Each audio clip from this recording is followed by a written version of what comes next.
então dar início a este webinar dedicado ao tema do mecanismo de alerta precoce. E temos connosco o Dr. Henrique Parente, do IAPMEI, e o Dr. José Machado, que é professor da Universidade Lusófona e especialista nestas áreas das insolvências e a recuperação de empresas.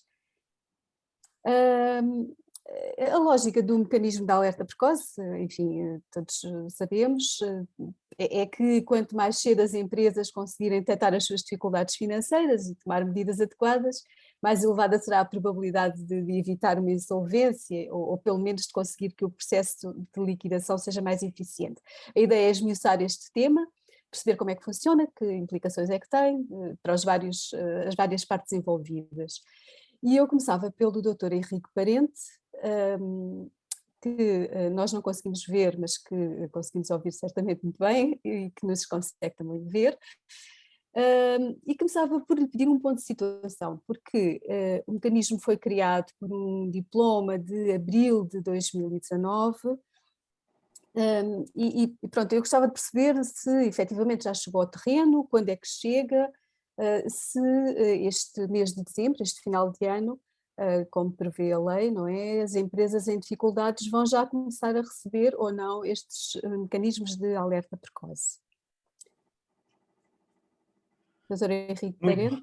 Muito boa noite a todos. Cumprimento os membros do painel, a moderadora e todos os participantes. O mecanismo de alerta precoce criado em 2019 ainda não está no terreno, e não está no terreno porque há duas ordens de razões. A primeira, o mecanismo suporta-se nas demonstrações financeiras relativas ao exercício precedente, ou melhor, nas IEs, que são entregues, conforme toda a gente sabe, no mês de julho. É a data de referência de entrega das IEs, que tem uma variação em função de uma portaria a ser publicada pelo Ministério das Finanças, mas a entrega das IEs localiza-se em torno do meio do mês de julho. Acontece que os dados que nos são disponibilizados pelo Banco de Portugal, que trata as IEs na sua central de balanço. E, portanto, nós recebemos a informação do Banco de Portugal entre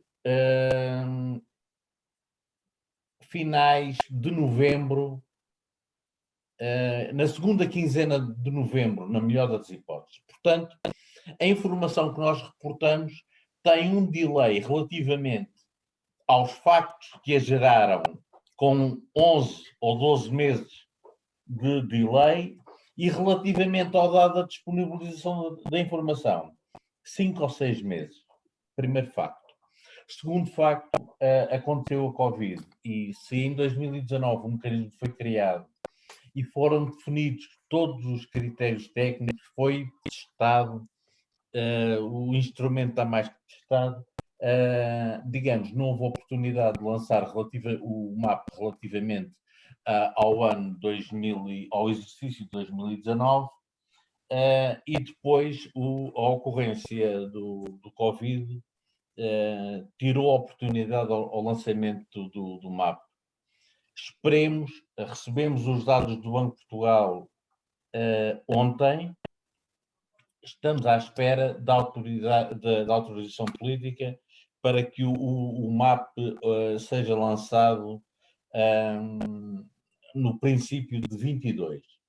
Como é que o MAP é lançado? Nós efetuamos a calculatória nos termos da regulamentação que enquadra o MAP, ou da legislação que enquadra o MAP. São 6 indicadores, mais um que é determinístico, esse tem a ver com o cumprimento do artigo 35 do Código das Sociedades Comerciais. São 3 indicadores de desempenho suportados na demonstração dos resultados e 3 de equilíbrio financeiro. E acho que é importante para quem nos está a ouvir é importante que nós expliquemos porque é que lançámos este mecanismo de alerta precoce.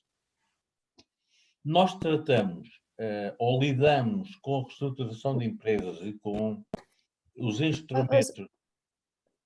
Soutor, Diga, diga. desculpe só interromper, mas eu queria perceber um bocadinho melhor o que disse há pouco.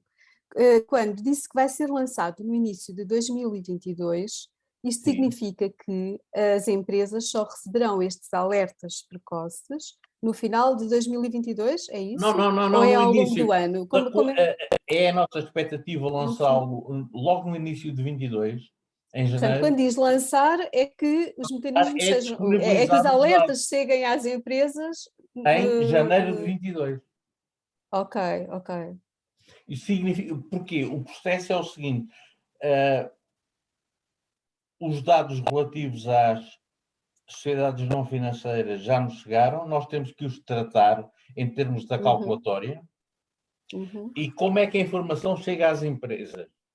Chega às empresas mediante um alerta lançado pela autoridade tributária para o endereço eletrónico de cada uma das empresas disponível na autoridade tributária, que diz simplesmente o seguinte: excelentíssimos senhores, está à vossa disposição no endereço eletrónico do IAPMEI informação relevante sobre a vossa, que nós consideramos relevante, sobre a vossa situação económica e financeira. Ponto final. Como é que se acede a essa informação? As empresas acedem no site do IAPMEI com a certificação para acederem ao seu site na autoridade tributária e têm o dashboard relativamente à sua empresa.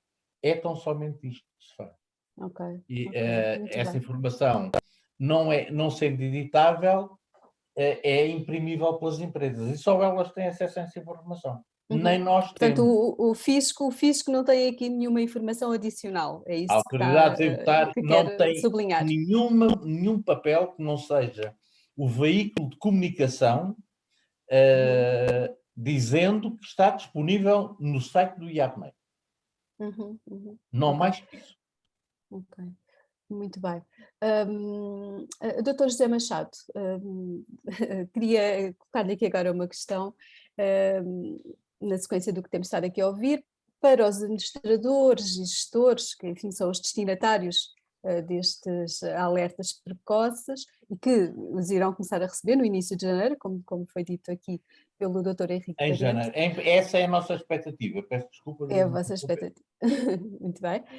Mas pronto, para esses gestores e administradores, o que é que esse mecanismo trará de novo? Ou seja, eles como responsáveis da empresa não devem ter já à partida a noção da situação em que as suas empresas estão, portanto não devem ser eles próprios a ter já a noção disso. O que é que traz de novo este alerta? Antes de mais, boa tarde. Aproveito para cumprimentar também os colegas de painel e todos aqueles que nos estão a ver através desta plataforma do Zoom. Respondendo à questão, eu diria o seguinte: estes instrumentos de alerta precoce são um bocado a novidade no nosso ordenamento jurídico. E para aqueles que estiverem um bocadinho atentos, pensam que isto resulta da Diretiva 2019-2023, uma vez que lá se estabelece algumas obrigações nesse sentido, a respeito da recuperação preventiva de empresas, como bem começou por enquadrar.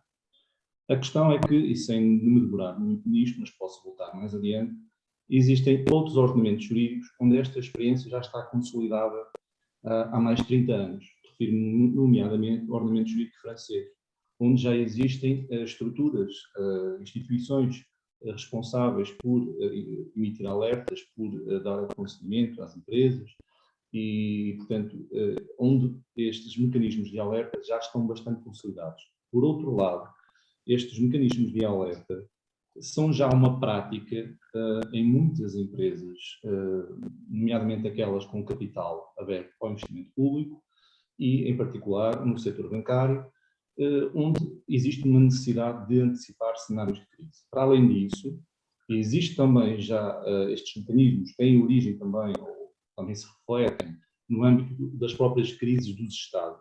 E existem documentos do FMI, já reportados em 1999, que se referem a isto. E o que é que está aqui em causa com respeito à responsabilidade dos gestores? Trata-se, como disse bem, de tentar antecipar o máximo possível um cenário de crise. E que riscos é que podem advir desta situação?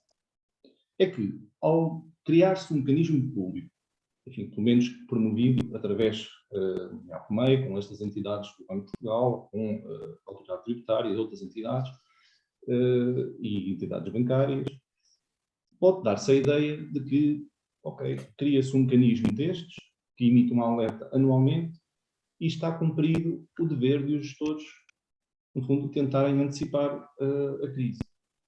E, portanto, este risco de pensar que os gestores, ao terem um alerta que anualmente lhes é dada, uma comunicação que anualmente lhes é transmitida sobre a situação da empresa, pode levá-los a pensar que estão dispensados, de alguma forma, de cumprir o seu dever de controlar, fiscalizar e vigiar a atividade da empresa de uma forma contínua. Outro risco é que podem pensar que estão dispensados de adotarem outros mecanismos, outras ferramentas adaptadas e, enfim, e tendo em conta que tenham adaptadas à realidade da empresa e tendo em conta as suas especificidades, porque os mecanismos, o MAP, esse mecanismo de alerta precoce, é um mecanismo que tem determinados critérios, salvo 7 padrões, 7 critérios de avaliação económica e financeira, nomeadamente com base na informação que é produzida pelo Banco de Portugal, mas são 7, poderiam ser outros, podiam ser diferentes. A dimensão da empresa, o mercado onde se insere, o setor de atividade, pode justificar outro tipo de vigilância. E, portanto, pensar que, por haver este mecanismo, os gestores estão dispensados de acordo com as suas, de acordo com a dimensão da empresa e com as necessidades, adotar outros mecanismos complementares,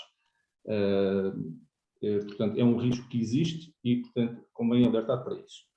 E, portanto, no quadro dos deveres dos gestores, a questão dos mecanismos de alerta precoce assume uma particular relevância, porque está aqui em causa um dever fundamental que os gestores têm, que juridicamente chamamos o dever de cuidado. No fundo, é o dever de administrar a empresa. E, portanto, esse dever de cuidado desdobra-se, nomeadamente, no dever de vigilância da atividade da empresa.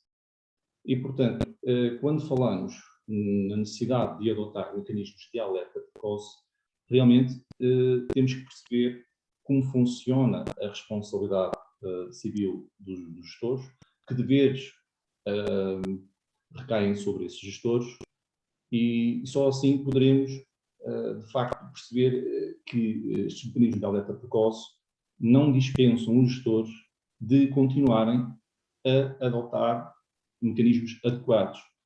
Isto é relevante e está espelhado de forma clara na Diretiva 2019-1023, que se destina, sobretudo, às pequenas e médias empresas, diria eu. Isto, aliás, é dito de forma expressa pelo legislador europeu, com uma razão muito simples. É que, para uma média empresa ou para uma grande empresa, não será difícil ter os recursos necessários, quando falo de recursos, falo em termos técnicos, mas também em termos humanos, de adotar mecanismos de monitorização de alerta. E, portanto, para essas empresas, este novo instrumento poderá não ser tão relevante quanto isso, poderá ser, enfim, mais uma informação extra. Porquê? Porque sendo um alerta que é anual, ele só por si já é emitido com base em informação tendencialmente desatualizada. E esta é uma crítica e uma debilidade que estes mecanismos têm. E depois, não podemos esquecer que existem outros deveres a que os gestores estão obrigados, nomeadamente um dever de apresentação à insolvência, quando a empresa já esteja insolvente, o que quer dizer, quando o alerta chega, um ano depois, a empresa, entretanto, já pode estar insolvente, e é importante perceber esta ideia, que está associada àquele risco que eu acabei por associar, é que este alerta não dispensa nem exonera os gestores de responsabilidade. E também é importante realçar, que está dito expressamente na diretiva, que Os Estados-membros não têm qualquer tipo de responsabilidade por danos que possam decorrer em virtude, digamos assim, de alguma percepção menos correta sobre estes alertas. Ou seja, prejuízos que possam decorrer para as empresas em virtude de uma utilização indevida ou de problemas associados a estes alertas não confere, não transfere para os Estados-membros, neste caso para Portugal, que o está a promover, esses mecanismos de alerta precoce, qualquer responsabilidade. E a diretiva é muito clara nesse sentido. Diria que o mecanismo de alerta pode fazer disparar algum tipo de comportamento, assim, não sei, mais irracional por parte dos gestores, é isso?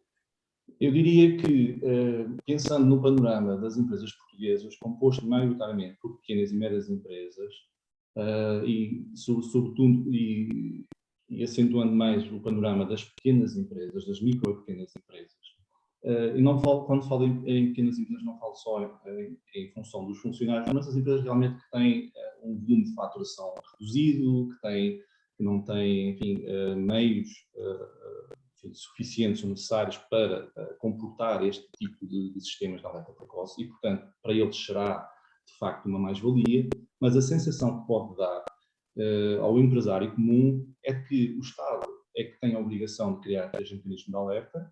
O Estado, ao criar estes mecanismos de alerta, enfim, se o está a criar, eles são confiáveis, portanto, eu vou reagir em função daquilo que estes mecanismos, que estes alertas me forem dando, e, portanto, não devo fazer mais nada.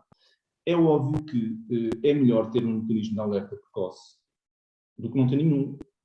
E o problema coloca-se para as pequenas empresas exatamente porque os mecanismos de alerta precoce são um meio não fim em si mesmo. A partir do momento em que os mecanismos de alerta precoce se tornam demasiado onerosos para a atividade da empresa, eles deixam de cumprir a sua função, porque tornam-se contraproducentes e, aliás, um fator até para gerar crise. Mas como é que se podem tornar demasiado onerosos? Podem-se Na tornar resposta demasiado será onerosos. necessário dar? Se podem tornar demasiado onerosos se uma empresa precisar, por exemplo, de aconselhamento especializado, nomeadamente para monitorizar estes alertas, para criar sistemas informáticos internos ou programas que permitam parametrizar em função da situação concreta da empresa, porque o relatório que é enviado através do mecanismo de alerta precoce que está previsto tem dados, obviamente, referentes à própria empresa, tem dados mais gerais, até considero bastante abrangente e bastante completo. Mas a questão é que o prazo e a informação concreta que lá está é tendencialmente desatualizada e pode não ser adequada.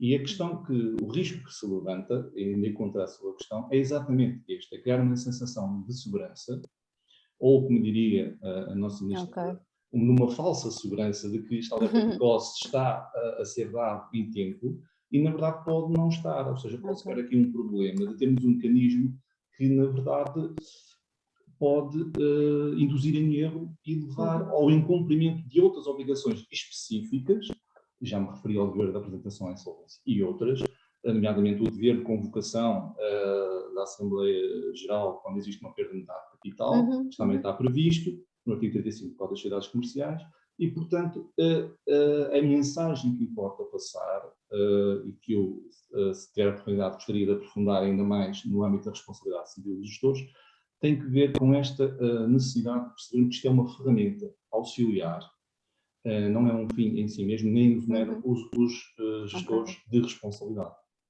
Muito bem. Doutor Henrique Parente, o facto desta informação ser desatualizada é uma fragilidade, como vimos aqui, e podia de alguma forma ser evitada?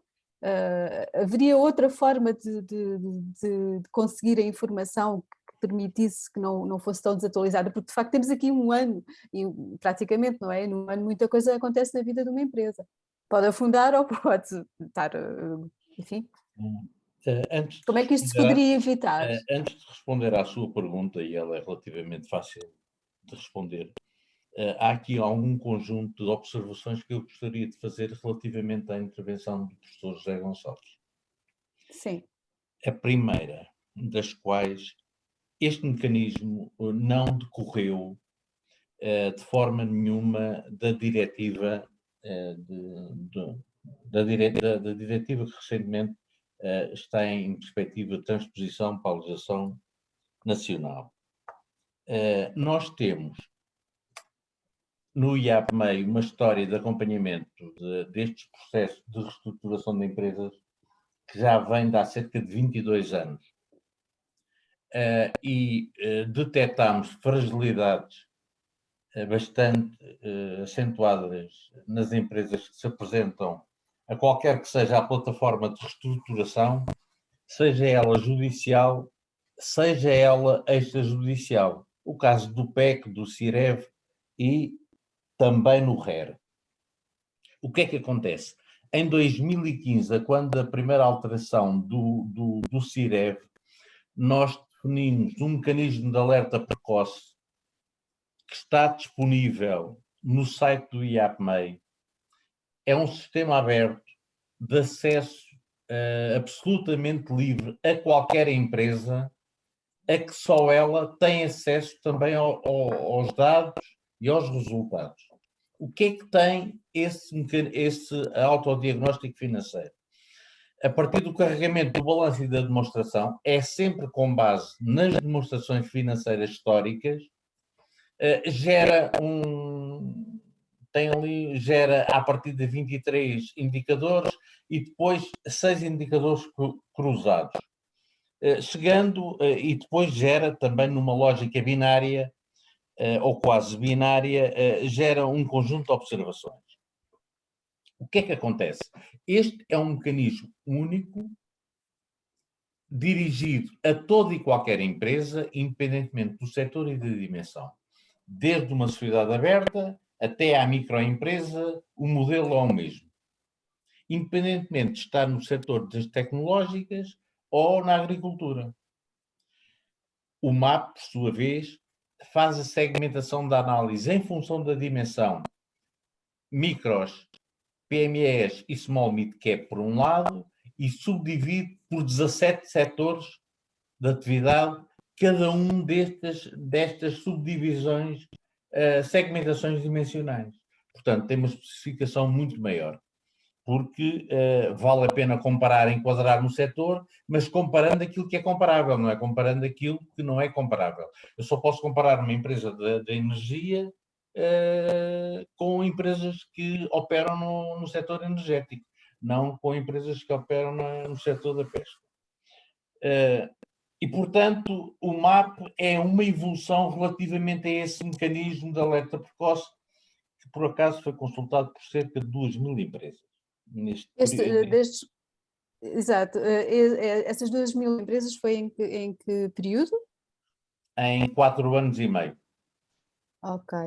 Estamos a falar do autodiagnóstico. Do autodiagnóstico. O que é que acontece? Portanto, o autodiagnóstico é de alguma forma complementado com o alerta precoce. Não é complementado. Um não exclui o outro. Pode ser complementado se quisermos fazer uma desagregação maior da análise. Isso sim. Okay. O MAP vem substituir o alerta precoce. Porquê? Porque o MAP vem o ADF, porque primeiro o ADF depende de uma atitude voluntarista. Depois tem as características que lhe disse. É único, não faz qualquer tipo, não tem subjacente qualquer tipo de segmentação, o que não deixa de ser não deixa de deixar a empresa cega, entre aspas, relativamente às empresas de igual dimensão e do mesmo setor de atividade. O MAP não compara com o que se passa no mercado, exato, digamos assim, não é? Depois, percebendo bem o universo das empresas, das sociedades que temos, e nós não temos nem de perto nem de longe 1 milhão de sociedades, como muitas vezes se fala-se num 1 milhão de empresas em Portugal. Não é verdade. Em Portugal há cerca de 430 mil sociedades, e não mais que isso, tudo o resto são empresários em nome individual. O MAP tem exclusões de análise, dando continuidade a uma observação do Dr. José Gonçalves. Digo que o MAP, desde logo, não analisa qualquer sociedade aberta, não analisa qualquer sociedade financeira, não analisa qualquer entidade pública. aliás, como está especificado no enquadramento legal. E faz o enquadramento em função como disse, da dimensão e do setor. O MAP não tem qualquer pretensão de scoring de empresas, não o faz. E muito menos faz uma previsão de falência. Há um autor que trata essa matéria e chegou a conclusões não muito brilhantes. Porque muitas das empresas que o algoritmo apontava como potencialmente insolventes sobreviveram. Bem como se verificou o contrário. Empresas que estavam aparentemente saudáveis, fim de algum tempo, caíram na insolvência. O autor chama-se Kenitz, é alemão, foi professor na Universidade de São Paulo, no Brasil. Portanto, a nossa perspectiva deste processo teve a ver, por um lado, com a percepção da qualidade dos planos de recuperação e do nível de degradação, de profunda degradação, seja sob que perspectiva for, que se utilize, com que as empresas se apresentavam a processos de recuperação económica, financeira, na relação com os stakeholders, sejam eles quais forem, o Estado, a banca, os trabalhadores, os fornecedores, os clientes, inclusivamente, e a necessidade de que teríamos que fazer alguma coisa relativamente a estes alertas. Para isso consultámos, inclusivamente, e participámos em reuniões com uma experiência piloto lançada pela União Europeia, liderada pela Dinamarca, de mecanismo de alerta precoce, e que englobava a Dinamarca como líder do processo, a Alemanha, a Grécia, estou a falar de memória, isto aconteceu há 4 anos, portanto, Alemanha, Dinamarca, Alemanha, Grécia, Polónia, o norte de Itália, a Bélgica, a Espanha. E o alerta precoce deles não tem nada a ver com este sistema, tem a ver com auxílio dado, é quase consultoria especializada pro bono, em que se limitavam a dizer à empresa que a eles recorresse, a uma bolsa de consultores, se eles tinham viabilidade ou não. E o trabalho do alerta precoce, entre aspas, findava aqui. A partir daí, teriam que recorrer à consultoria especializada ou aos mecanismos judiciais, ou aos dois em simultâneo. Portanto, nós não nos pretendemos, por outro lado, há aqui, e agora vou entrar na questão que colocou, não há forma de fazer antecipadamente isto. A análise que se faz às empresas sustenta-se nas demonstrações históricas. Ora, se as empresas apresentam as demonstrações históricas em julho, difícil seria antecipar essa informação. Essa informação só é antecipável para as empresas que apresentam contas fora do ano civil. Fora do mas ano então civil. Assim não corremos aqui o risco de estar a dar sinais errados? Isso mas não pode ser, mas quem é que pode dar sinais de outra natureza que não seja a gestão? Eu posso pedir, em casos particulares, o que é que posso pedir? Um encerramento intercalar. Mas eu não tenho o direito de pedir isso à empresa, porque isso é estar a duvidar da informação da empresa. Se eu lhes pedir um balancete analítico e demonstrações financeiras, também não preciso das informações financeiras para nada, porque também as sei fazer. Também as sabemos fazer. Mas se me derem um balancete analítico, por exemplo, eu neste momento peço balancetes analíticos e demonstrações o mais atualizadas possível, e o que as empresas me dão é a informação relativa a agosto. E a setembro. Pois, há aí essa dificuldade. Lá vamos nós perder outra vez a informação.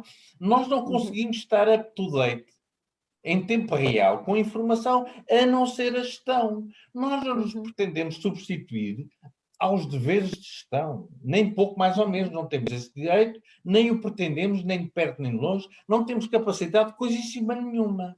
A empresa terá que com os seus recursos, sejam internos e externos, de encontrar, digamos, tem que encontrar sinais permanentes, e eles são dados.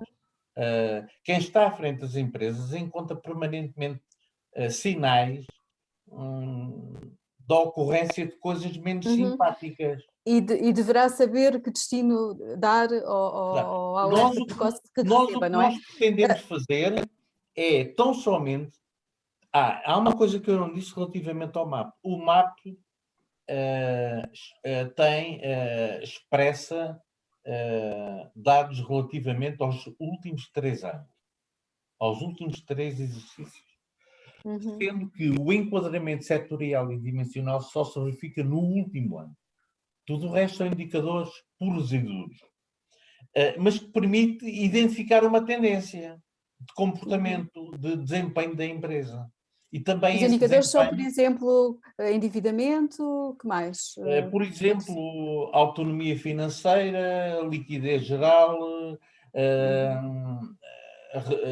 geração de EBITDA, esforço financeiro, capacidade de liquidação do endividamento financeiro, alavanca financeira, tudo isso. Esses são os indicadores que têm, que há uma expressão, digamos, histórica deles, dinâmica desses mesmos indicadores.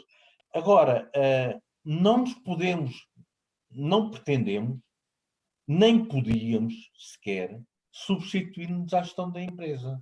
E não encontramos outra forma de origem de dados que nos permitisse opinar antecipadamente. Digamos, se as IES são entregues em julho, finais de julho, ainda por cima um período crítico para a generalidade das pessoas e das organizações, que é o período de férias,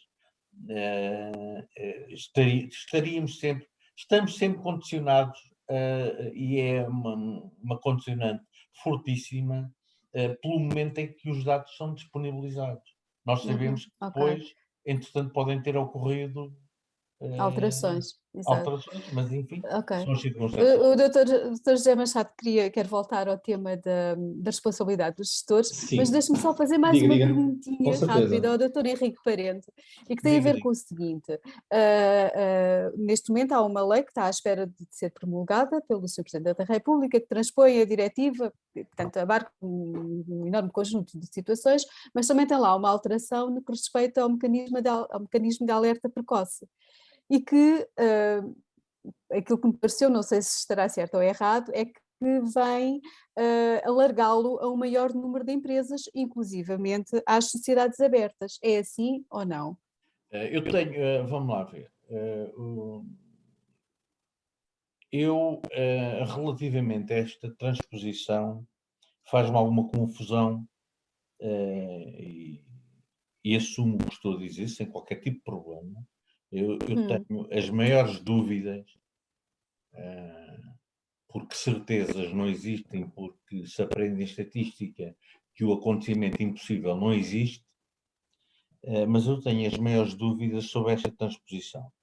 Tenho dúvidas como é que esta diretiva, com a filosofia que lhe está subjacente, que é a prevenção, é entroncada num instrumento jurídico de recuperação em que se dirige de acordo com o que está definido para empresas em situação económica difícil ou em insolvência iminente. Tenho alguma dúvida. E podíamos estar aqui a falar. Estamos a falar de realidades absolutamente diferentes. Eu tenho a oportunidade de... Mas de acordo com esta alteração que é feita, em relação ao MAP... Em relação a esta alteração, se nós pensarmos que desde que existe PER, foram instruídos, se não me engano, 5.700 processos, em que o valor dos créditos em disputa são 56.500 milhões de euros e o valor de negócios do conjunto das empresas é 16.500 milhões de euros. eu não sei como é que se recuperam, em média, estas empresas. Eu diria que é quase uma impossibilidade matemática, só para dizer que as impossibilidades não existem. E portanto, há uma dificuldade em ver. Estender o mapa às sociedades abertas, só o que lhe posso dizer, eu não conheço a versão que foi para promulgação. Não, mas foi essa, eu estive Mas há então, pouco mesmo a ver. é muito simples. Alarga as sociedades, portanto, Pronto, deixa de ser só alarga. para as PMEs, alarga as Com sociedades certeza. abertas e também às sociedades sem atividade, não sei exatamente qual é a expressão, mas Bem, é sem muito atividade simples. visível, algo desse género. Estavam excluídas até Há um agora. ditado há uma brincadeira, há um ditado em África que é o seguinte: vai a formiga a correr ao lado do elefante. E a páginas tantas a formiga diz ao elefante: olha a poeira que nós levantamos. Quero eu com isto dizer que que a aplicação do MAP às sociedades abertas, às sociedades financeiras, na minha opinião técnica, não faz qualquer sentido. Ponto. Ok. Doutor José Machado. Muito bem. Eu gostava, se me permitir, fazer aqui dizer duas coisas, para depois queria enquadrar na responsabilidade civil dos gestores, que acho que é o Mas tema. quero dar também a sua opinião em relação a esta questão agora do alargamento do MAP. Faz sentido, não faz? Peço desculpa. Sociedades auditadas interna e externamente, sujeitas à vigilância Não tem grande da Comissão necessidade, de é Mercado de isso. Valores Mobiliários. Que sentido é que faz? Para já não temos enquadramento. Repare, a dimensão das sociedades abertas em Portugal, se não me engano, são 120 sociedades.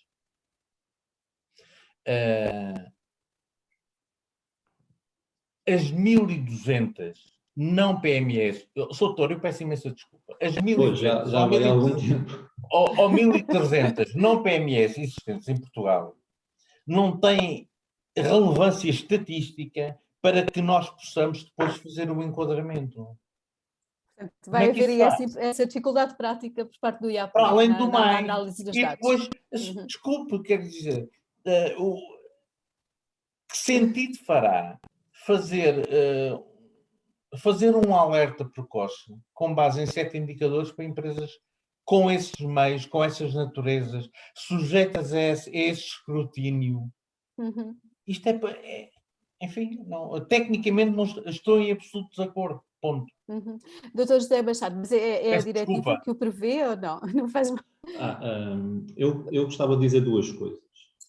Primeiro, é assim, quando estamos a falar em mecanismos de alerta precoce, estamos a falar de uma coisa muito específica. Nós estamos a falar de sistemas de autodiagnóstico, como aqueles que havia, que o IAPMEI disponibilizava. Um sistema de autodiagnóstico é um sistema de autodiagnóstico.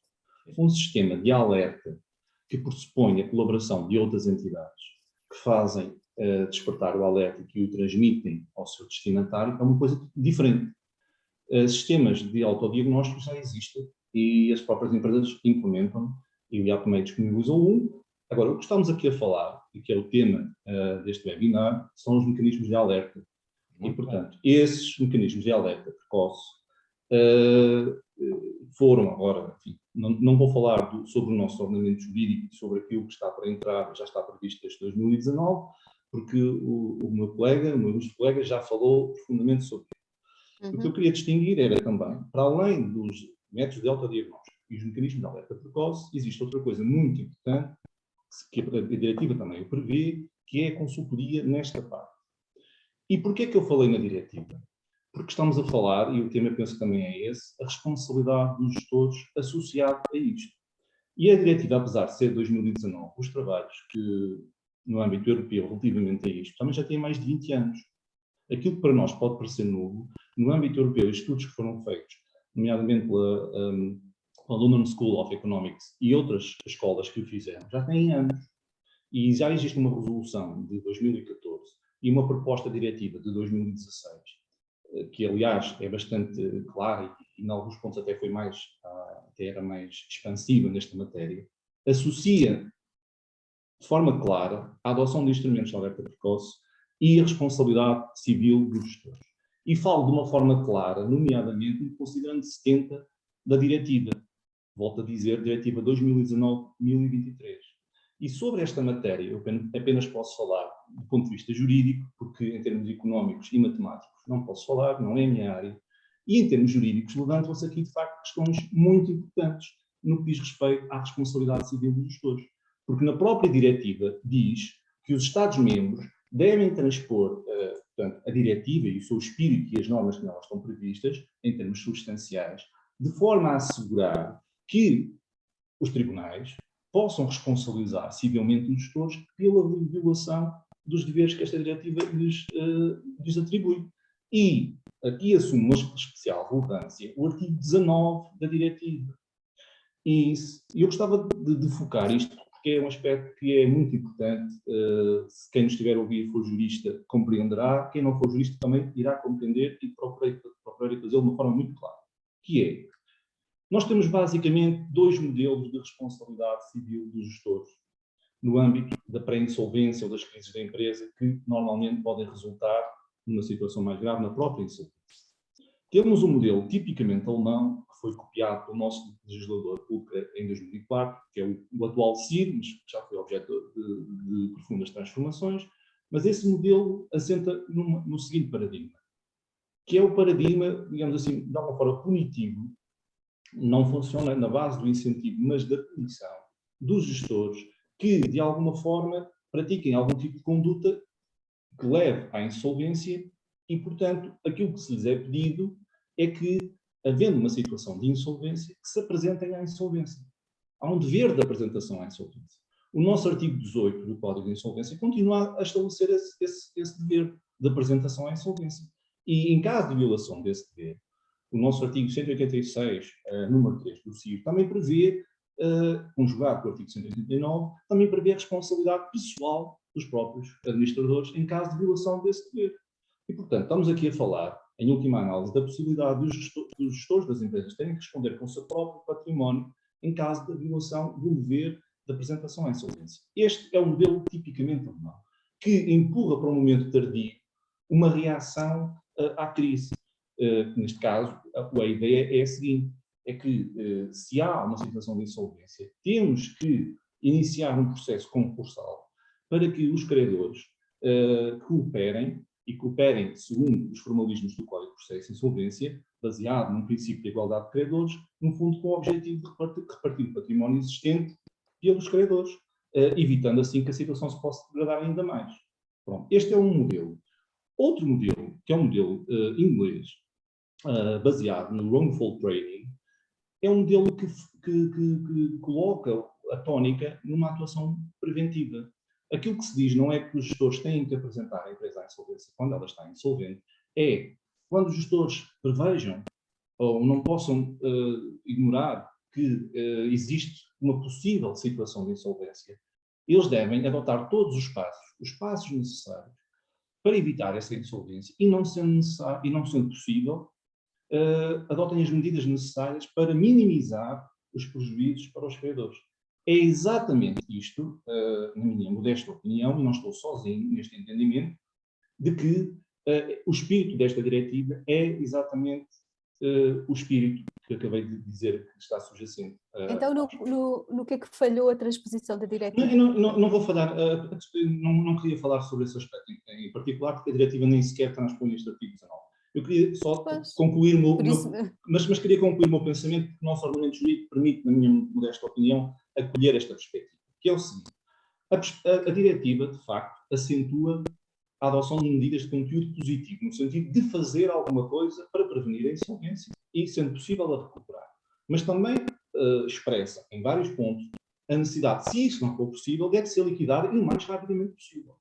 A minha pergunta é, e como é que isto se conjuga com o nosso ordenamento jurídico, onde tem uma norma que diz que, em caso de insolvência, deve apresentar a empresa à insolvência? E porquê é que eu refiro isto? É porque, havendo esta punição, um gestor mais temerário, não querendo ser responsabilizado pessoalmente, na dúvida até pode pensar, bem, eu, entre isto, se calhar vou, mas é apresentar a empresa à insolvência, porque se falhar esse dever. Agora, por isso é que temos que conjugar com outra situação, que é a seguinte: existe no nosso ordenamento jurídico um conjunto de mecanismos que permitem uma reparação preventiva, nomeadamente o processo especial de revitalização e o regime extrajudicial de recuperação de empresas, e ainda uma resolução de 2011, 43/2011, do Conselho de Ministros, que estabelece um conjunto de princípios orientadores sobre a recuperação extrajudicial de empresas. Portanto, não tem que ser nenhum destes processos formalmente previstos, o chamado RER ou PER. Pode ser outro feito ad hoc. E como é que estes modelos inglês e alemão se conjugam no nosso ordenamento jurídico? E essa acho que é a grande questão que se coloca para depois percebermos como é que os gestores podem eventualmente ser responsabilizados. Então funciona da seguinte forma. O modelo inglês diz, como eu acabei de referir há pouco, que os gestores devem antecipar o máximo possível a sua reação a uma possível situação de insolvência, e já lá irei explicando o que é que isso é, e, portanto, antecipando o mais possível essa atuação. E o modelo alemão, como disse, diz que, havendo uma situação de insolvência, deve apresentar essa. Então, como é que isto se conjuga no nosso ordenamento jurídico, na minha opinião, e, como digo, não estou isolado? Havendo uma situação de pré-insolvência, e a empresa sendo suscetível de recuperação, isto é, pelo menos que não seja manifesto que seja insuscetível de recuperação. Se for manifesto que é insuscetível de recuperação, já não estamos aqui a falar de uma hipótese de recuperação, porque apesar de estar pré-insolvente, é insuscetível de recuperação e pode ser insuscetível de recuperação por vários fatores financeiros, económicos e outros que não têm a ver com isto, pode ter a ver simplesmente com a posição dos credores dessa empresa. Mas admitindo que não existe uma manifesta impossibilidade de ser recuperada, existe uma hipótese de ser recuperada. E então, o que os gestores devem fazer, à luz desta diretiva e deste modelo inglês, é adotar os passos necessários para minimizar, enfim, para evitar a insolvência, e poderá passar por esta recuperação, por a adoção dos instrumentos de recuperação. E, para esse efeito, como é evidente, os instrumentos de alerta precoce, seja próprios, adotados pela própria empresa, seja aqueles que são disponibilizados nos canais públicos, neste caso através de APMEI e da autoridade tributária, seja os modelos de autodiagnóstico, contribuem para isso, ou melhor, visam facilitar essa detecção atempada de uma situação de pré-insolvência, da perspectiva de recuperar e de evitar um prejuízo maior que poderia vir ao futuro.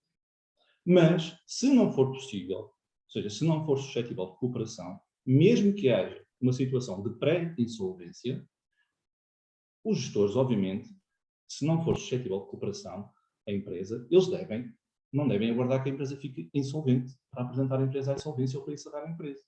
Porque os gestores deverão fazê-lo, na minha opinião, apresentar a empresa à insolvência. Ou seja, se não há qualquer, ou então liquidar a empresa.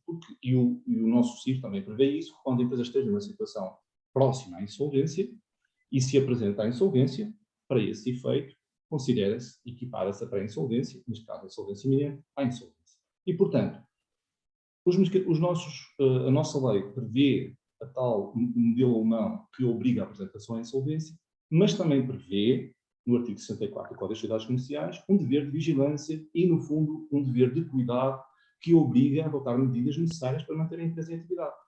E, portanto, enquanto for possível manter a empresa em atividade, diria que os gestores devem fazer tudo que for necessário, que estiver ao seu alcance, para assegurar esse propósito.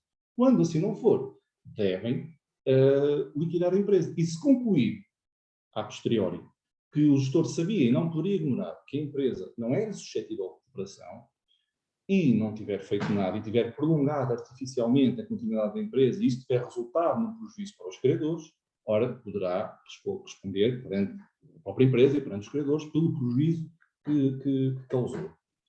E aqui chegados, gostaria também de sublinhar o seguinte. Então, e como é que os gestores podem afastar a sua responsabilidade, caso isso se venha a colocar? Gostava de dar duas notas e depois passo a palavra. Que é o seguinte. Tem sido desenvolvida, sobretudo nos Estados Unidos, uma doutrina em torno desta temática, enfim, ou pelo menos que toca esta temática, prende-se com a reliance. Nós também temos aqui no nosso ordenamento jurídico, no Código das Sociedades Comerciais, outra figura que também é de origem norte-americana, que é a Business Judgment Rule. E estes dois mecanismos, o que é que nos dizem? Diz-nos o seguinte. Quanto à reliance, tem que ver com o facto de o gestor poder ou não confiar na informação que lhe é dada no caso consultores ou técnicos que contrate para lhe prestar uma determinada informação. E vamos colocar aqui a seguinte hipótese. Um gestor decide contratar, enfim, um consultor que lhe, enfim, recomenda a utilização do instrumento de alerta precoce e, com base nisso, o gestor toma uma decisão. E a pergunta que se coloca é, e será que o gestor poderia confiar na informação que lhe foi dada, quer por via do consultor, quer por via digamos, do sistema informático que foi contratado? A resposta é esta. O simples facto de se contratar alguém para nos prestar aconselhamento e se isso implicar um sistema enfim, informático também que sirva para enfim, sedimentar esse aconselhamento, não dispensa o gestor de, primeiro, perceber e tem que avaliar em concreto se o consultor ou aquele sistema informático responde às suas necessidades concretas. Segundo, isso não basta. É preciso que o gestor forneça as informações necessárias e adequadas para que possa esperar uma resposta também adequada.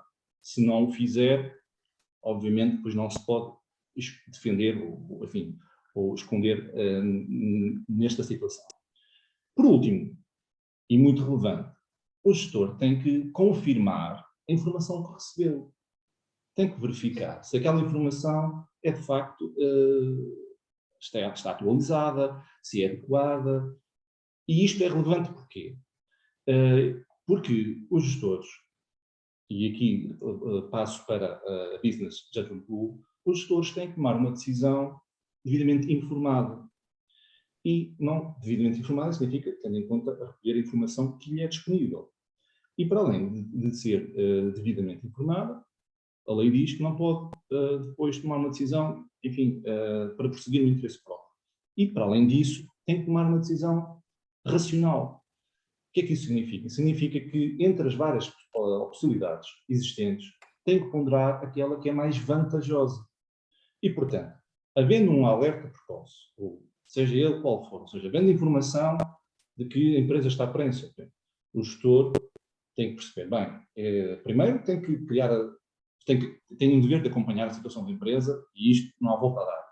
Segundo, havendo um instrumento de alerta ou algum mecanismo complementar que lhe permita detectar essa situação, tanto melhor. Mas é claro que ele não se pode refugiar nestes instrumentos e até em consultoria para dizer, bem, eu não sou responsável por nada disto, foi a informação que me deram, porque ele tem o dever de verificar a qualidade da informação. Primeiro, de transmitir a informação, verificar a qualidade da informação e confirmar se está tudo correto. Se não o fizer, poderá, naturalmente, vir a ser responsabilizado por violação, e aqui é um aspecto importante, por violação de quê? O que é que está aqui em causa? Está em causa o dever do cuidado da empresa. E pode eventualmente estar também um dever de lealdade, se houver em outras condutas que, de alguma forma, se traduzam na violação do dever de não concorrência, do dever de deslealdade, enfim, enfim que podemos aqui imaginar que possam ser feitos, e que o nosso ordenamento jurídico também prevê, no artigo 186, número 2, tem um conjunto de hipóteses, algumas que se refletem no dever de cuidado, outras no dever de lealdade, e que podem resultar na responsabilidade civil dos gestores. E, portanto, perante esta situação de termos ou de promovermos instrumentos de alerta precoce e associando isto ao ímpeto da diretiva no artigo 19, temos que ter em conta aquilo que acabei de dizer e resumo a isto. Os gestores devem, na pré-insolvência, ponderar devidamente os interesses da própria empresa, em primeiro lugar, no sentido de manter a empresa a longo prazo, no sentido da sustentabilidade da empresa, no sentido da obtenção do lucro. E ponderando também os interesses de todos os stakeholders, nomeadamente os sócios, os trabalhadores e os criadores. E esta ponderação na pré-insolvência faz sentido porquê?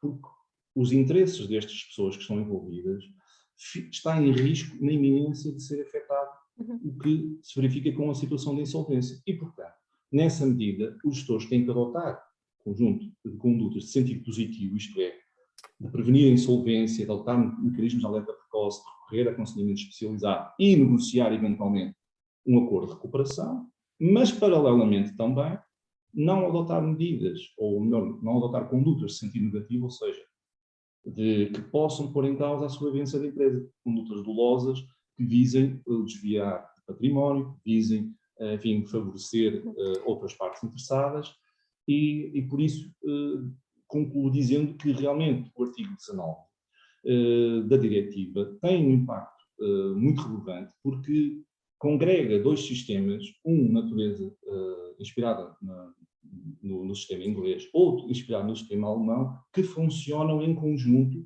e que visam cobrir, digamos assim, todo o espectro da responsabilidade no âmbito da pré-insolvência, e por isso é que alguns autores que se dedicam ao estudo desta matéria, com este termino, dizem que, efetivamente, o nosso legislador deveria, como fez, por exemplo, o legislador francês, como fez o legislador alemão, como fez o legislador italiano, consagrar expressamente um dever específico, que decorre do dever de cuidado e do dever de vigilância, de adotar mecanismos de alerta, e não estou a falar destes mecanismos que são disponibilizados publicamente. É a própria empresa que tem que os adotar. E havendo uma situação de crise, de responder a isso. E o nosso legislador expressamente não o fez, embora possamos chegar a essa conclusão em virtude do regime legal que existe. Ok. Voltando aqui ao nosso mecanismo de alerta precoce, este emitido pelo IAPMEI, em resumo, e por aquilo que nos disse, apesar de não estar consagrado expressamente na lei esta questão da responsabilidade civil dos gestores, podemos concluir que, perante um alerta de uma situação, de que uma empresa está de facto em situação difícil, se o gestor ou o administrador nada fizer, corre sérios riscos de, no futuro, vir a ser responsabilizado por isso. Ou seja, eu não diria que existem sérios riscos, porque... Ou seja, ou isso pelo menos poderá ser ponderado no futuro, certo, numa situação sim. em que a empresa efetivamente venha a ser... Uma questão é saber se o regime permite essa responsabilização. A resposta é claramente sim, permite.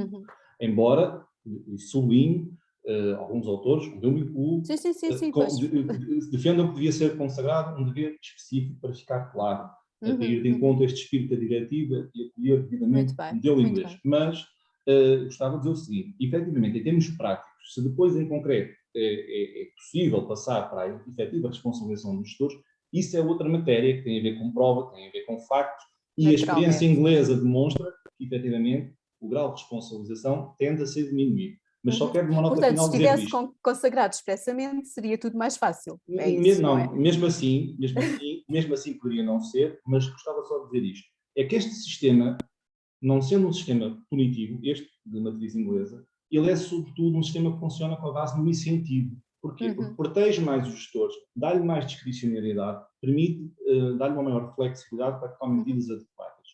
E, portanto, é um sistema que funciona sobretudo na base do incentivo e não na base do castigo. Fizeste mal, vais ser punido. Não. É dar-lhe, no fundo, os mecanismos necessários para que possa promover. Porquê? Porque os gestores, naturalmente, também são interessados em desempenhar bem as suas funções. Naturalmente, se não fizerem, devem ser responsabilizados, e por isso é que eu considero um modelo equilibrado, porque não é só o modelo inglês, tem também o nosso modelo que já tínhamos, que é de inspiração alemã, que permite punir pessoalmente os gestores quando provoquem em situação de insolvência ou deixem arrastar uma situação de pré-insolvência suscetível de recuperação. Se depois me derem um minuto, eu gostava de explicar, ou tentar explicar o que é a situação de insolvência e o que é a situação de pré-insolvência, porque penso que isso é importante. Se um gestor tem que fazer alguma coisa na pré-insolvência, é bom que ele saiba o que é que isso é. Ok, então mas se calhar já voltamos a si. Eu gostava só de dar também aqui a palavra ao Dr. Henrique Parente para perguntar o seguinte: o IAPMEI no alerta que faz, segundo percebi, deverá também indicar ou sugerir alguns caminhos para os gestores, no sentido de repor a empresa no bom caminho, ou suponho que também no sentido de avançar para a insolvência ou não, se for o caso. Gostava de saber se é assim, e gostava de saber se há depois algum tipo de acompanhamento por parte do IAPMEI. Ou seja, se seguem de alguma forma os passos da empresa ou se, pura e simplesmente, passam a mensagem e desligam. O IAPMEI não se quer, não pode, não deve e não fará, não se fará substituir ao trabalho de quem está no mercado e que tem essa função, que são os consultores, que é a consultoria toda que está disponível no mercado. As empresas têm um primeiro consultor primário, que é o contabilista certificado, que é alguém Tem aqui um papel técnico, muito importante também, não que é? tem um papel relevantíssimo no aconselhamento, sobre a situação das empresas e sobre as eventuais soluções. Sobretudo, dessa grande maioria de empresas que não tem qualquer estrutura de gestão. As microempresas habitualmente não têm a estrutura mínima que permita refletir sobre isto. O IAPMEI, ao MAP não está subjacente mais do que levantar questões quando elas se colocam. E não mais que isso. Por isso é que é um mecanismo de alerta. O IAPMEI não pretende substituir-se aos consultores, não faz qualquer tipo, nem tem capacidade para fazer, em termos de recursos, enfim, está completamente fora de questão fazer um acompanhamento generalizado de empresas, o que não significa que em determinadas circunstâncias, já aconteceu, acontece permanentemente e acontecerá no futuro, termos reuniões com empresas para darmos a nossa opinião sobre a situação delas e sobre qual a medida a adotar no futuro próximo. Isso E diria que isso pode ser mais frequente agora com esta implementação do MAP? Diríamos que isso tendencialmente será mais frequente. Uhum. Estamos inclusivamente a prever a ocorrência desse fenómeno. Uhum. E estão preparados para isso? Ou seja, têm recursos Estamos a para isso? preparar para isso. Ok, muito bem. Então, Dr. José Gonçalves, antes de continuarmos, queria Há uma questão Sim. que importa salvaguardar relativamente a esta iniciativa do IAPMEI. Nunca esteve presente associar a informação subjacente ao MAP a qualquer atitude relativamente aos gestores, a não ser prestar informação à gestão das empresas. Ponto final. E só a elas. Pode concretizar um bocadinho melhor essa ideia? A ideia é simples, não. A intenção, quando o MAP foi concebido e foi lançado, foi de prestar informação mais qualificada a um conjunto alargado de empresas ou à generalidade das PMEs, reconhecendo a falta de informação que essas mesmas empresas têm. Ponto final. Não esteve subjacente qualquer outra atitude, iniciativa, o que quer que seja. Já falou há Aliás, pouco no FIS. a lei que enquadra o MAP é clara e inequívoca relativamente à privacidade da informação. Sim, Aliás, nós estamos obrigados, para que conste, nós estamos obrigados ao dever de sigilo relativamente à informação que recebemos do Banco de Portugal. E, assumidamente, essa informação não é disponibilizada sem que isso aconteça. Portanto, do IAPMEI nem temos acesso, mesmo que o tivéssemos, não disponibilizaríamos a informação. Por isso é que a informação a disponibilizar é a cada uma das empresas mediante a utilização da sua certificação junto à autoridade tributária, a que só ela tem acesso, obviamente. E, portanto, também não haverá quaisquer consequências em matéria fiscal. Foi o que disse há pouco. Não, está fora de causa. E em relação, por exemplo, à relação que as empresas têm com os bancos, que são normalmente os seus principais credores e que são normalmente partes muito interessadas nestes processos. Portanto, os bancos também não terão O qualquer IAPMEI informação. não disponibiliza a informação que não tem. Da relação entre a empresa e os bancos, eu penso que isto não colherá muito não terá grandes mais-valias para a banca. Primeiro, a banca tem a sua própria tem as suas próprias fontes de informação, desde logo cada uma das empresas que recorrentemente entregam as declarações da IES, as suas declarações financeiras, e, portanto, a banca tem sistemas robustos essas sim, de scoring e não de alerta precoce. E, portanto, fazem a validação do risco através dos mecanismos que lhes são próprios, ou por via do aumento das taxas que praticam, ou pelo aumento de exigência de colaterais. Bom, não, isto não vai acrescer nada à informação que a banca já dispõe. E, aliás, a banca tem um alerta precoce, essa sim muito mais precoce que o nosso, que é a gestão dos meios monetários.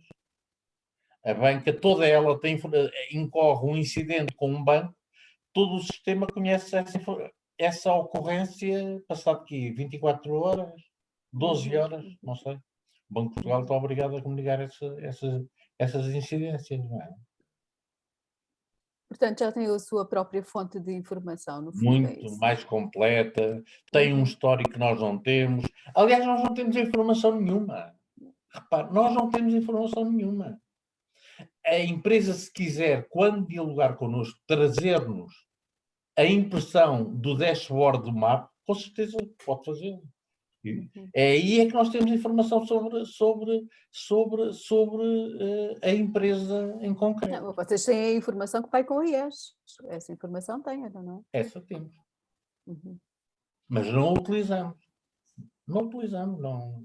Essa serve para a base de dados, ponto. Mas é com base nessa informação que fazem a vossa análise, não é? Claro. Evidentemente. Claro. Ok. Dr. José Machado, quer pronunciar-se também sobre esta questão? Sim, eu gostaria de pegar num réplica que lançou o meu ilustre colega para dizer o seguinte: efetivamente, e acho que é importante para fechar aqui o ciclo que é, não é indiferente receber um alerta de que a empresa está numa determinada situação, mesmo que ele seja, eventualmente, tendencialmente, não sabemos, depende de caso para caso, também não quero que fique a ideia que todos eles são com informação desatualizada, pode não ser, mas cria para os gestores, e é a tal questão dos incentivos, que é, eu não digo ao gestor o que é que ele tem que fazer, mas os mecanismos que eu crio à volta, os sistemas que eu crio à volta do gestor, empurram-no para uma determinada solução. Ou seja, o gestor pode ficar indiferente perante um alerta que está eventualmente na iminência de ficar insolvente. Como é que um gestor poderia justificar a sua inércia? Não é? Por isso, existe uma ligação clara, evidente, entre estes mecanismos e uma futura responsabilidade. Porque uma coisa é o gestor dizer, eu não sabia, e tentar justificar o não sabia. Agora, com uma situação destas, eu não sabia, já se torna difícil justificar, porque mesmo a informação sendo confidencial, nós sabemos que o Tribunal pode levantar o sigilo que quer que seja, se considerar necessário, para verificar se sabia ou se não sabia, e qual era a dimensão do conhecimento que tinha. Isto é, de facto, muito importante. E, portanto, isto cria um incentivo para quem administra as empresas, e falo, naturalmente, com o intuito de obter, eu estou a falar aqui de situações normais, não estou a falar de casos de administração danosa ou dolosa, com o sentido de prejudicar credores, porque isso levaria-nos também a outras situações, mas tem que ver mais com a atitude do sentido perante uma situação de insolvência iminente, eu tentar recuperar a empresa, evitar que ela se possa degradar e, com isto, evitar a perda de postos de trabalho e a degradação da economia em geral. E com isto, gostaria também, se me permitir, em 2 ou 3 minutos, tentar passar as ideias principais, sem não estar tempo, se calhar, para aprofundar, do que é esta situação de pré-insolvência ou insolvência. Porque é uma área, ponto número 1, é uma área onde quem é chamado a decidir não é economista, não é gestor. Quem é chamado a decidir, no final do dia, é um tribunal. E um tribunal é alguém que é formado em matérias jurídicas, portanto, em direito, mas que naturalmente não dispensa o auxílio destes profissionais que acabei de referir. É muito importante. E o mesmo se diga relativamente a um gestor, Não sabemos as qualificações que ele pode ter, mas o que a lei exige é que esteja devidamente preparado, que possua as competências necessárias para o exercício do cargo. Mas o gestor tem que fazer uma avaliação, e essa avaliação não se restringe só à avaliação de documentos contabilísticos, e tem que ver com uma percepção global do património, da situação patrimonial da empresa e daquilo, do impacto que vai ter no futuro próximo. O que é a pré-insolvência? A pré-insolvência é um conceito que se apura por comparação com o conceito primário de insolvência. E a situação de insolvência, no fundo, é a insuscetibilidade ou a impossibilidade de o devedor, neste caso a empresa, cumprir com as obrigações vencidas no prazo previsto para essas mesmas obrigações. Ou seja, refere-se à situação patrimonial no conjunto, não uma em concreto. E se o gestor verificar que não tem condições, sejam elas de que natureza for, para cumprir com as suas obrigações nesse prazo que está previsto, e pela dimensão dessas obrigações verificar que realmente não é uma situação temporária, mas é uma situação tendencialmente definitiva, que não tem volta a dar, então o gestor chega à conclusão de que está numa situação de insolvência. Pronto. O que é uma situação de pré-insolvência? É, no fundo, eu projetar num futuro próximo. E o que é um futuro próximo? Existem muitos escritos sobre isto, e não pode ser um período demasiado longo em que esta previsão se torne uma mera especulação, nem pode ser demasiado curto em que não hajam dados objetivos, elementos objetivos que me permitam chegar a esse juízo. E, portanto, o período pode balizar-se normalmente entre 6 meses e 24 meses. O legislador alemão estabelece um período indicativo de 24 meses, mas durante anos discutiram qual é que era o período, e havia inclusivamente autores que defendiam que devia ter acesso a 5 anos, um período de previsão, na medida em que, se fosse já previsível que houvesse uma obrigação que fosse de tal forma importante pelo seu montante, que pudesse colocar em causa a sobrevivência da empresa no prazo de 5 anos, e fosse já, de alguma forma, houvesse já elementos que a continuar o rumo não seria possível quando chegasse a esse prazo cumprir com essa obrigação, então seria já possível ele antecipar, 5 anos antes, que havia uma situação de insolvência iminente. O que é esta insolvência iminente? É, de facto, esta projeção, este juízo de prognóstico quanto a uma futura insolvência. E nós temos no nosso ordenamento jurídico 2 definições. Uma que está no artigo 17b, que se refere à situação económica difícil, e outra que resulta do artigo 3º, que fala da situação iminente. Há autores entre nós que defendem uma distinção entre eles, de grau. Eu entendo que não é a necessidade de fazer essa distinção. Porquê? Para efeitos de pré-insolvência e para efeitos de recurso aos mecanismos pré-insolvenciais, é indiferente se é insolvência iminente, se é situação económica difícil. Há autores que tentam, digamos assim, graduar vários cenários de crise antes de chegar à insolvência. Estamos a falar, muitas vezes, de situações muito difíceis de detectar, muitas vezes sobrepostas, e, portanto, torna-se mais vantajoso, em termos práticos, ter um conceito uno, que é de pré-insolvência, que é de probabilidade de insolvência, tendo em conta que não pode ser um juízo demasiado especulativo, nem um juízo assim tão curto que não é possível ter informação segura. E, portanto, um gestor colocado e tendo em conta aquilo que eu acabei de dizer, ele saberá, tendo em conta o seu ativo, o seu passivo e, sobretudo, as suas responsabilidades, as obrigações que tem de cumprir, saberá, ou deverá saber, se num período de 1 ano ou de 2 anos, ou até mais curto de meio ano, se dispõe ou não dos recursos se previsivelmente dispõe ou não dos recursos para cumprir com as suas obrigações. Se não dispõe, alguma coisa tem que ser feita. E queria terminar com isto. Alguma coisa tem que ser feita, não tem que ser logo exatamente um recurso a um processo especial de legalização. Esse algo pode ser, simplesmente, por exemplo, contratar um consultor, contratar um mediador de recuperação de empresas, contratar algum técnico, adotar medidas menos gravosas que não impliquem no recurso a um processo especial de legalização, dada a publicidade que ele tem. E, portanto, o tipo de medidas a adotar depende também do grau da situação de insolvência, ou de pré-insolvência, melhor dito. E era bom que isto ficasse claro, porque se a ideia é prevenir, eu não posso prevenir quando já estou praticamente insolvente ou insolvente. Isto já não é uma prevenção, já é remediar.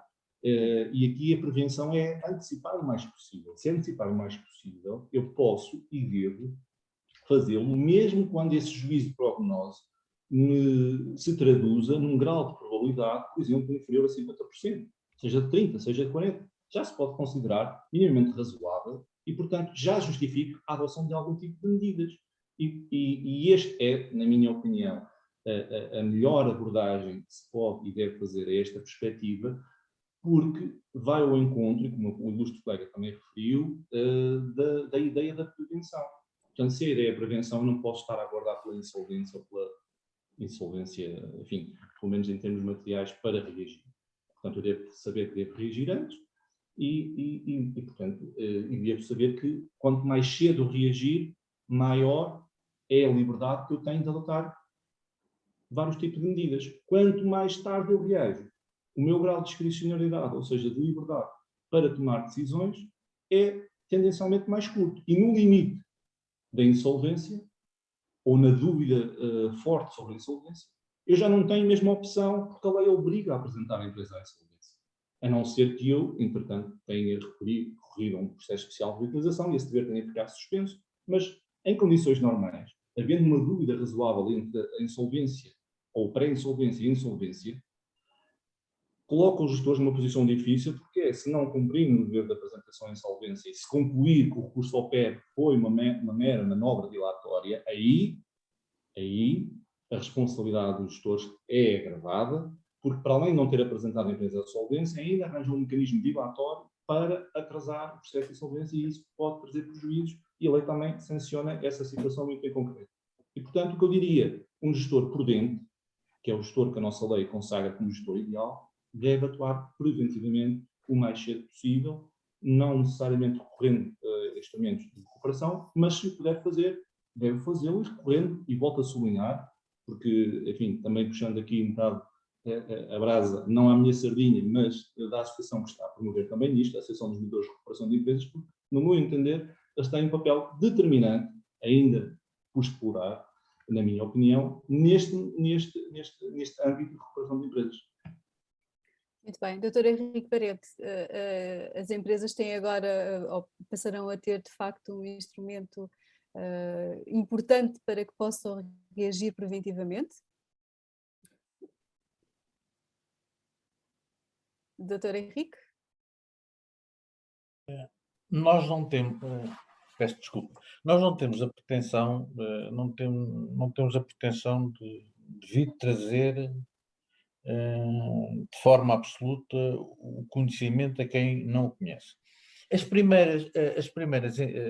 Nós temos a consciência, pelo menos da nossa experiência de relacionamento com empresas que estão em maior ou menor grau de dificuldade. Nós temos, as empresas têm consciência da sua situação, nós não vamos trazer muito de novo às empresas, podemos trazer-lhe informação sistematizada, isso sim, que concorrerá para refletirem sobre a sua situação. Uhum. E se nós conseguirmos isso, já não é pouco. Porque, conforme disse o Sr. Dr. José Gonçalves, e muito bem, os gestores, a utilização, o arrastar das situações peço desculpa da ligeireza da expressão, é aflitivo em algumas circunstâncias. É que se junta também, algumas vezes, a algum nível de inconsciência das consequências das ações que estão a fazer. E ficam muito surpreendidos quando nós dizemos, bom, mas de acordo com o que nos está a dizer e com a situação da sua empresa, não lhe resta outra situação que não seja recorrer à insolvência. Porque, em muitos casos, confunde-se a insolvência porque a empresa é um projeto de vida, é o falhanço da empresa e é o falhanço de uma vida. E isso é um problema de natureza cultural que muitas vezes é difícil de ultrapassar.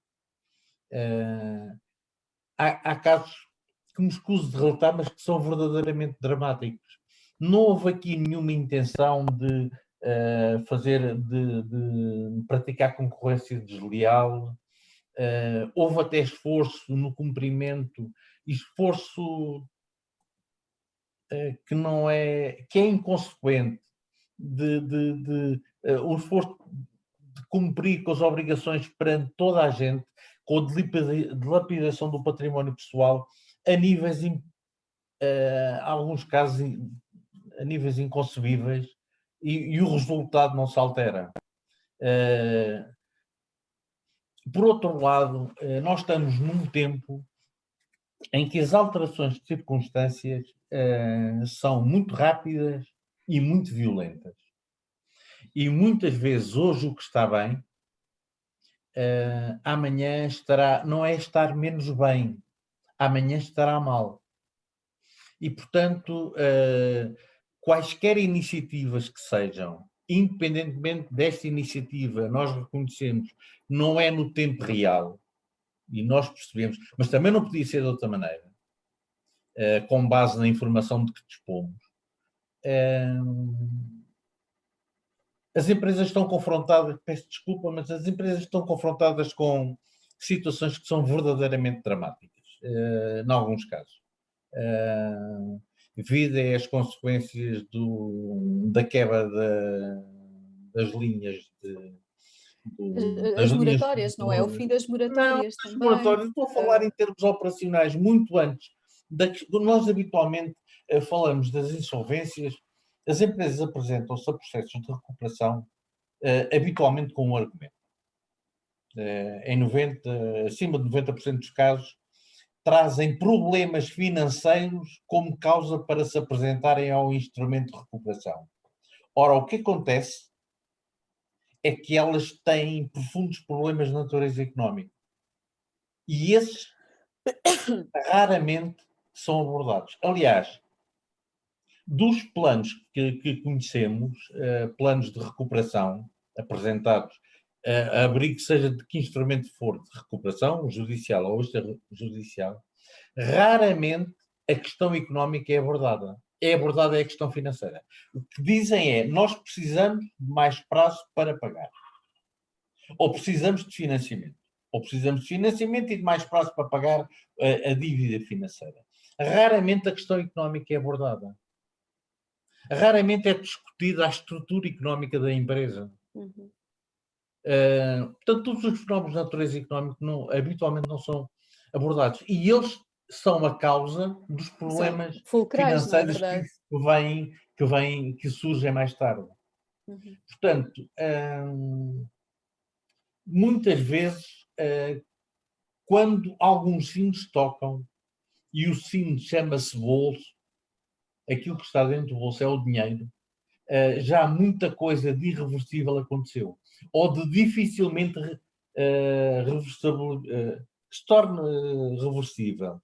E quanto mais tarde é, conforme disse o doutor, mais difícil se torna, mais custoso é, quer em termos da confiança que já se perdeu junto dos stakeholders, quer nos meios que é preciso mobilizar para que aconteça a desejada recuperação.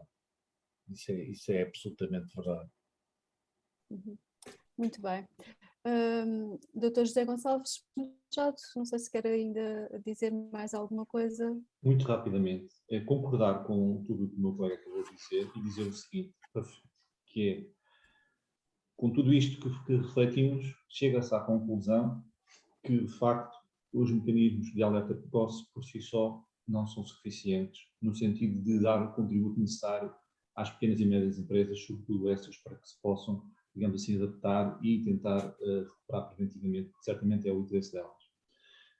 E então o que é que falta?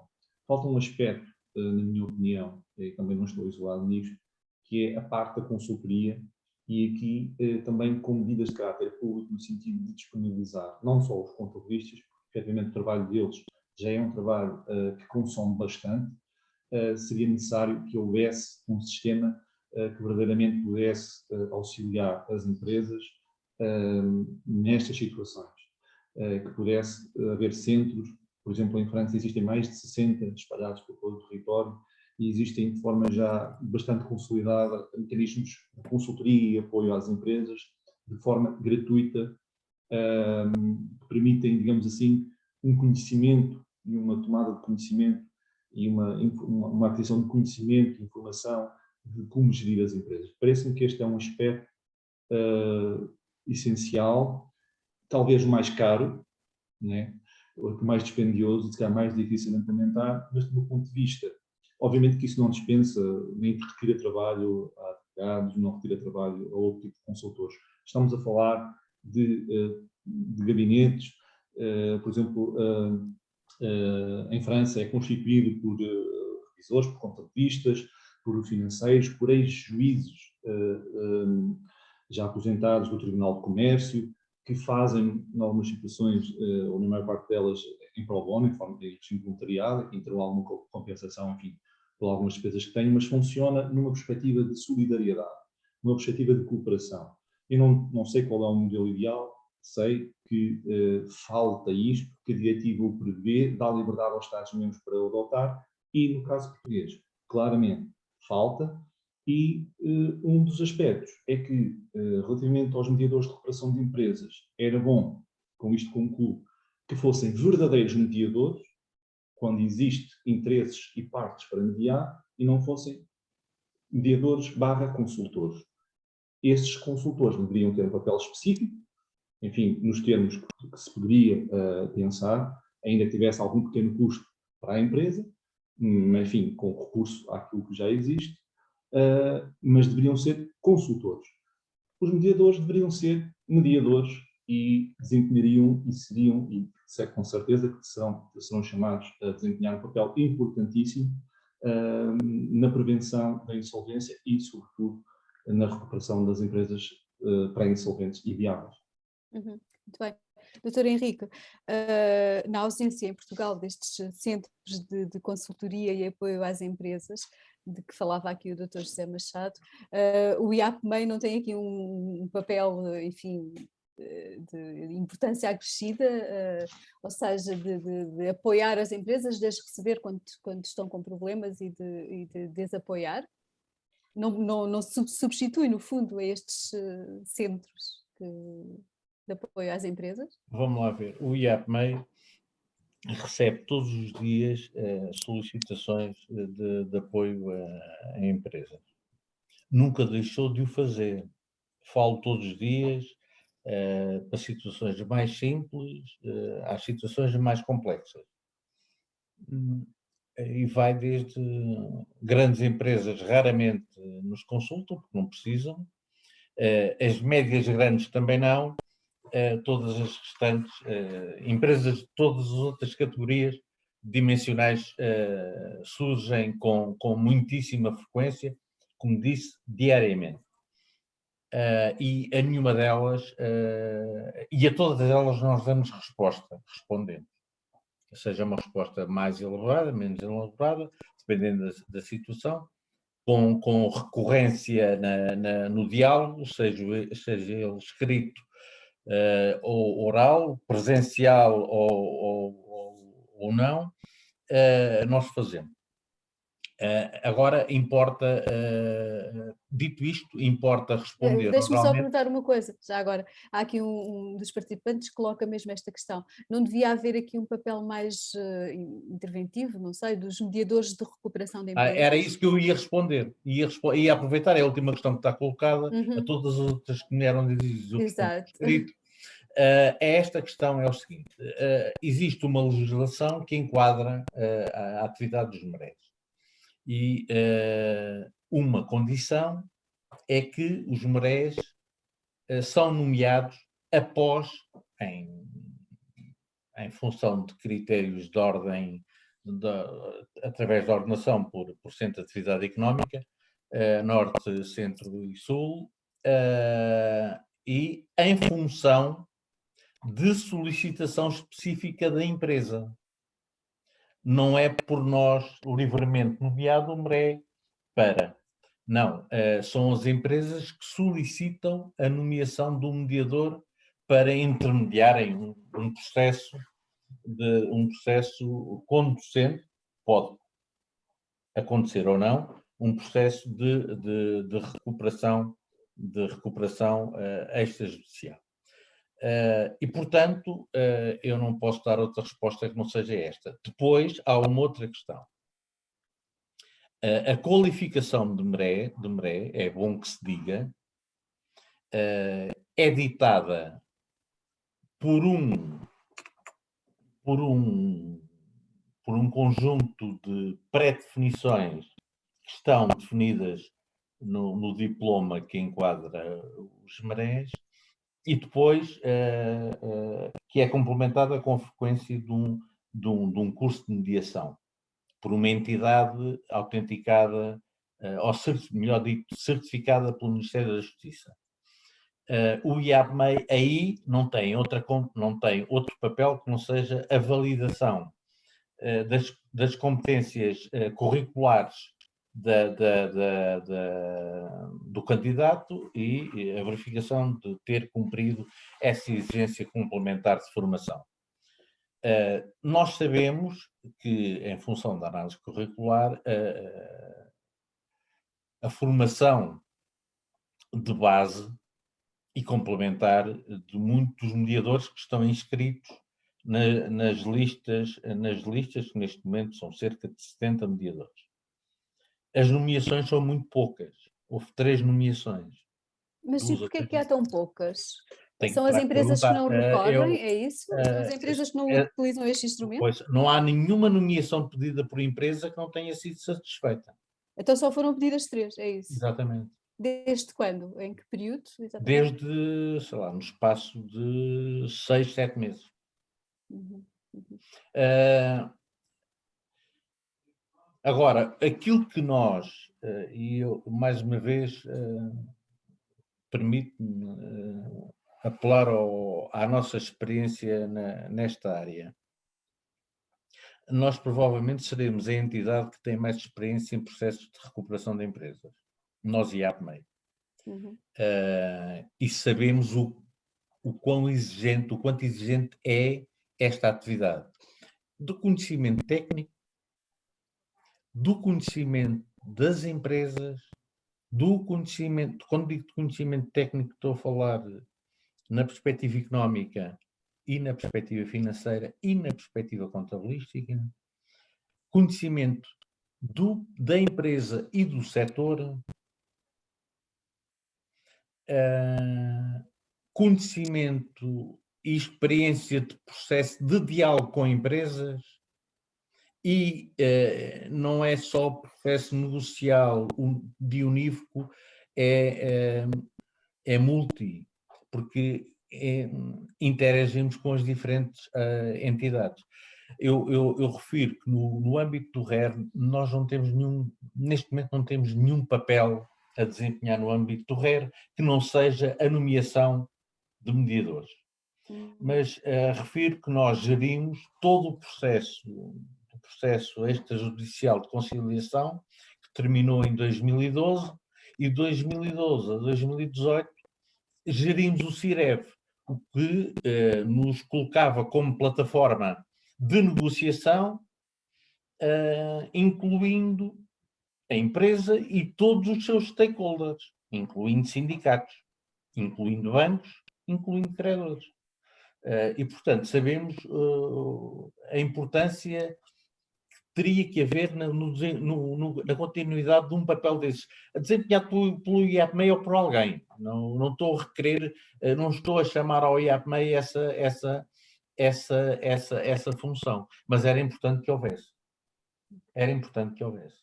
E eu, isto agora estou a expressar uma opinião meramente pessoal, relativamente a muitos mediadores que são administradores judiciais, portanto têm larguíssima experiência, mas também há alguns, não tão poucos quanto isso, mediadores que não têm formação específica na área económica e financeira, que eu pessoalmente entendo que é condição sine qua non para um bom desempenho não quer dizer que a função não possa ser desempenhada, mas na minha opinião, um bom desempenho de uma função dessa natureza requer esse tipo de formação, ou esse tipo de conhecimento. Uhum. Que mensagem é que quer deixar às empresas que eventualmente venham a receber um alerta precoce? Eu acho que a mensagem, há aqui uma mensagem que deve ser deixada às empresas, mas nós, como é que, as empresas que utilizem no bom sentido, não é utilizar do ponto de vista oportunístico, utilizem a relação, utilizem a relação que têm com o seu contabilista certificado ou com o seu ROC e utilizem como instrumento as demonstrações financeiras e o que lhes está subjacente para, de facto, identificarem muito mais cedo do que qualquer mecanismo de alerta precoce o que se está a verificar. Uhum. E que tenham particular atenção a um fenómeno que muito pouco se fala, e que depende de um processo negocial da empresa, porque tem a ver com comprar e vender. A quanto tempo se paga e a quanto tempo se está a receber, e a política de gestão de inventários. Isso é crítico para a saúde mínima das empresas. Uhum. Muito bem.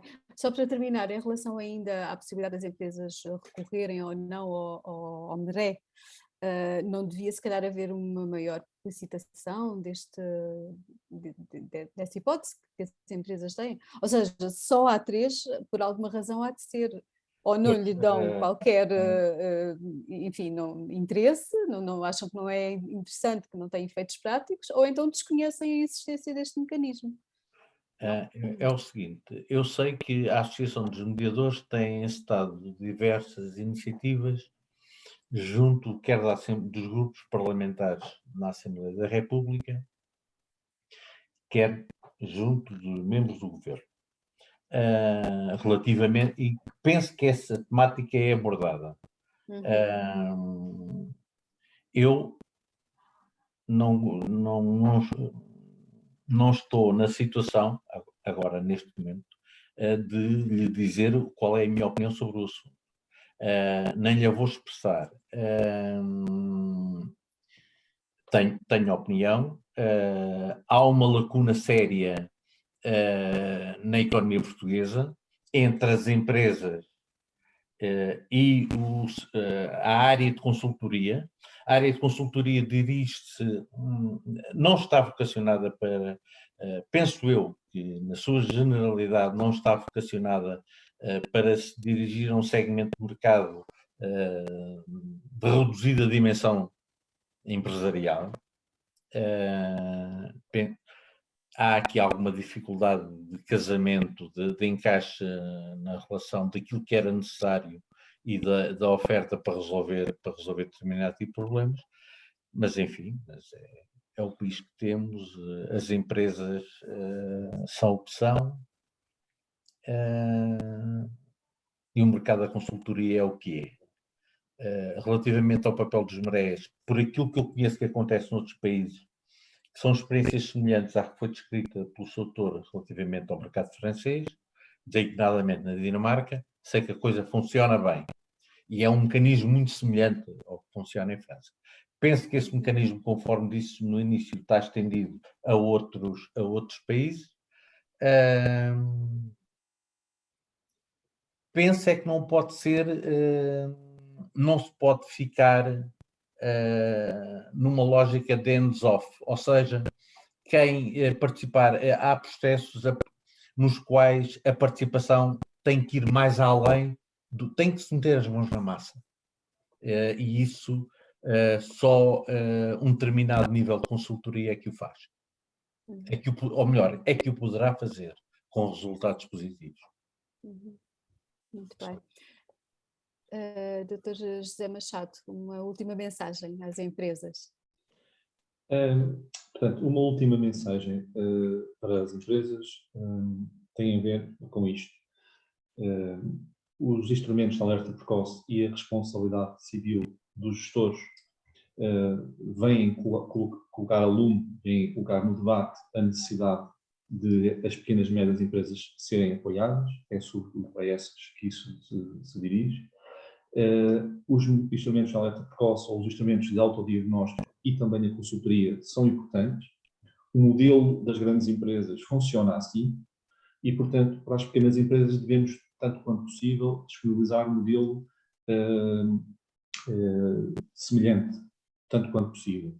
E daí, como reforcei na mensagem anterior, a necessidade de haver profissionais que possam prestar essa assessoria em complemento aos mecanismos de alerta precoce e aos instrumentos de autodiagnóstico, porque tem a ver com pedagogia, tem a ver com gestão de empresas e, como sabemos, um dos problemas da nossa economia, das nossas empresas, tem a ver com a não profissionalização de quem dirige as empresas.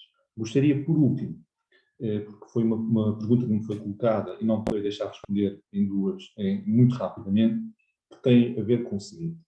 Pergunta: a quem é que relação existe entre os gestores e os credores das outras empresas, ou os credores que são outras empresas? Que relação existe entre os gestores e os trabalhadores? Que relação existe entre os gestores e a banca? A resposta é esta.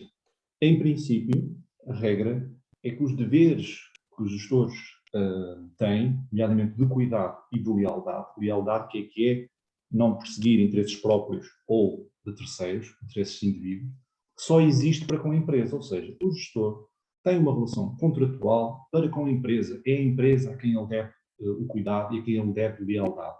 Mas, e com isto termino, os gestores têm também, e podem em muitos casos ter, quando existem relações de especial ligação, quando o próprio gestor é ele o detentor da empresa, quando o próprio gestor dá o aval, quando a palavra do gestor é determinante para a confiança dos credores, para a confiança da banca, o próprio gestor, como que chama a si a própria responsabilidade pela informação que dá, pelas perspectivas e expectativas que dá, e por isso pode, em casos destes, de uma especial ligação entre o gestor e esses stakeholders, haver um dever, enfim, de cooperação, deveres acessórios, sem dever primário de prestação, para com essas pessoas. E isto resulta de quê? De um princípio básico, que é o princípio da boa-fé, que impõe a toda e qualquer pessoa, a toda e qualquer empresa, o dever de atuar de forma transparente, prestar informação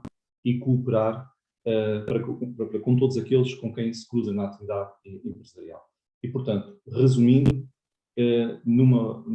duas ou três palavras, a pré-insolvência e esta diretiva, que, a meu ver, é muito relevante e deve ser lida ao abrigo do artigo 19, porque, em última análise, quem decide ou não decide a recuperação das empresas são quem tem o papel de as gerir.